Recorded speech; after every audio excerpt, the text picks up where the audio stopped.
Assalamualaikum warahmatullahi wabarakatuh. Halo anak-anak kelas 3. Pada kesempatan kali ini kita masih belajar tema 2, menyayangi tumbuhan dan hewan. Subtema 1, manfaat tumbuhan bagi kehidupan manusia. Pembelajaran 6. Sebelum kita mulai belajarnya, alangkah baiknya kalian berdoa terlebih dahulu agar diberi kepahaman dan tambahan ilmu oleh Tuhan Yang Maha Esa.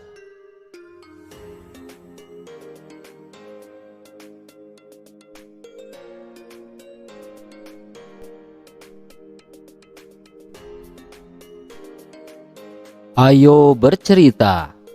Dayu senang dengan dongeng yang menceritakan kebaikan.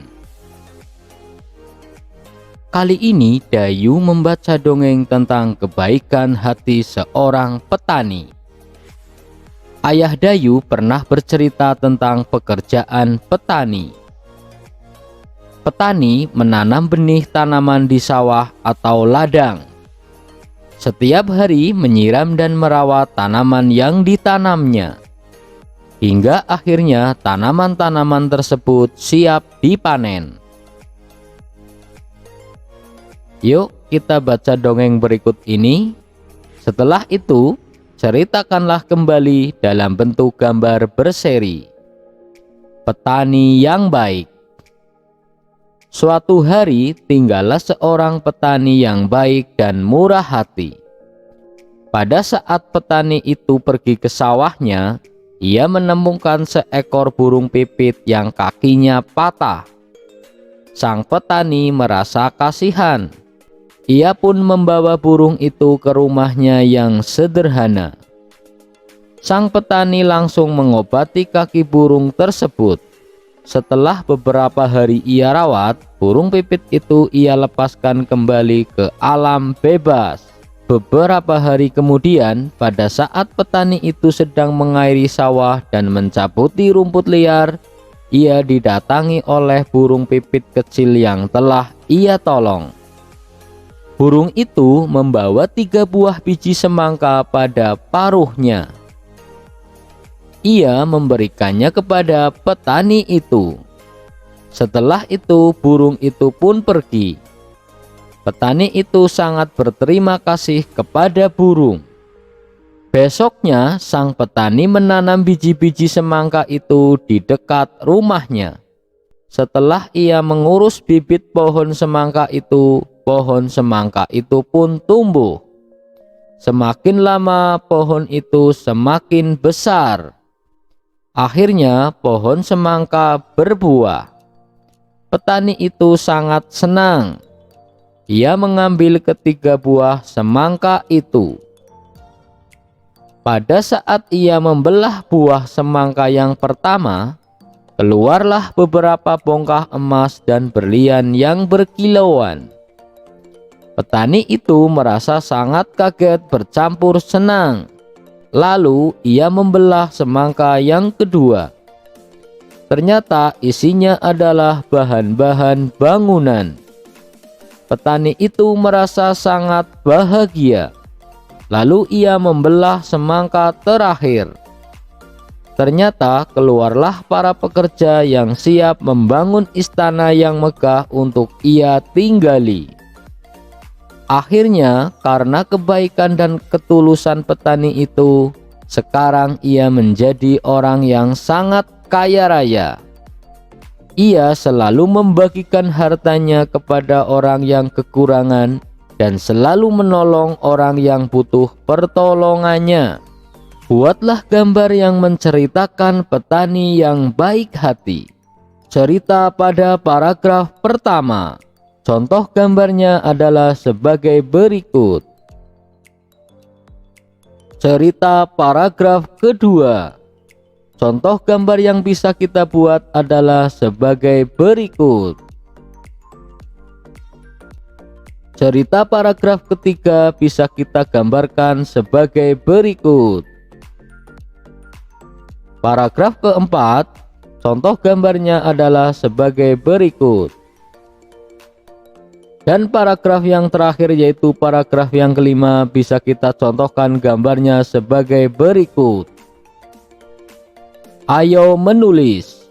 Tulislah pesan yang terdapat pada dongeng petani yang baik hati. Contoh jawabannya adalah: pesan dalam dongeng petani yang baik hati adalah setiap perbuatan baik akan mendapatkan balasan yang baik pula. Tulislah perbuatan baik yang telah dilakukan petani yang baik hati.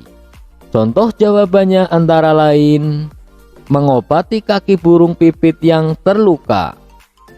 Yang berikutnya, melepaskan burung pipit ke alam. Yang ketiga, berterima kasih kepada burung pipit yang telah memberinya bibit semangka. Diskusikanlah pertanyaan di bawah ini dengan teman satu kelompokmu. Mengapa kita harus berbuat baik kepada semua makhluk hidup, khususnya kepada tanaman? Contoh jawabannya antara lain: kita harus berbuat baik kepada tanaman karena tanaman adalah salah satu makhluk hidup. Gambarkanlah pengalamanmu bersikap baik kepada orang lain, khususnya saat mendoakan orang lain. Gambarnya bisa kita contohkan seperti ini. Ayo berlatih. Dayu dan teman-temannya mengunjungi kebun manggis. Kebun manggis itu milik Paman Dayu. Dayu dan Siti membantu memasukkan buah manggis ke dalam karung. Karung Dayu berisi 540 manggis. Karung Siti berisi 590 manggis. Berapakah jumlah manggis dalam karung Dayu dan Siti? Buatlah bentuk penjumlahan dengan pertukaran. 540 ditambah 590 sama dengan 1130. 590 ditambah 540 sama dengan 1130. 540 ditambah 590 sama dengan 590 ditambah 540. Kita bantu Dayu mengerjakan latihan soal di bawah ini seperti contoh. Buatlah bentuk penjumlahan dengan pertukaran. Nomor 1. Keranjang Lani berisi 730 buah rambutan. Keranjang Edo berisi 400 buah rambutan.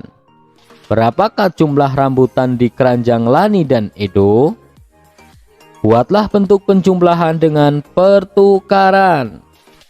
Jadi jawabannya adalah 730 ditambah 400 sama dengan 1130. Bentuk pertukarannya adalah 400 ditambah 730 sama dengan 1130. Jadi 730 ditambah 400 sama dengan 400 ditambah 730. Soal nomor 2. Udin dan Lani membantu panen tomat di kebun nenek Lani. Udin mengumpulkan 630 buah tomat. Lani mengumpulkan 450 buah tomat. Berapa jumlah buah tomat yang dikumpulkan Udin dan Lani? Buatlah bentuk penjumlahan dengan pertukaran. Jawabannya adalah 630 ditambah 450 sama dengan 1080. Bentuk pertukarannya adalah 450 ditambah 630 sama dengan 1080.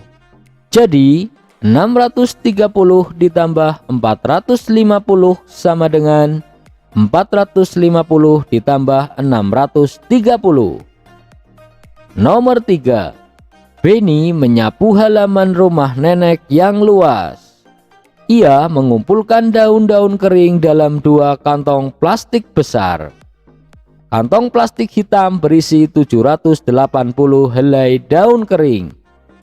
Kantong plastik putih berisi 578 helai daun kering. Buatlah bentuk penjumlahan dengan pertukaran. Cara menjawabnya adalah 780 ditambah 578 sama dengan 1358. Bentuk pertukarannya adalah 578 ditambah 780 sama dengan 1358. Jadi 780 ditambah 578 sama dengan 578 ditambah 780.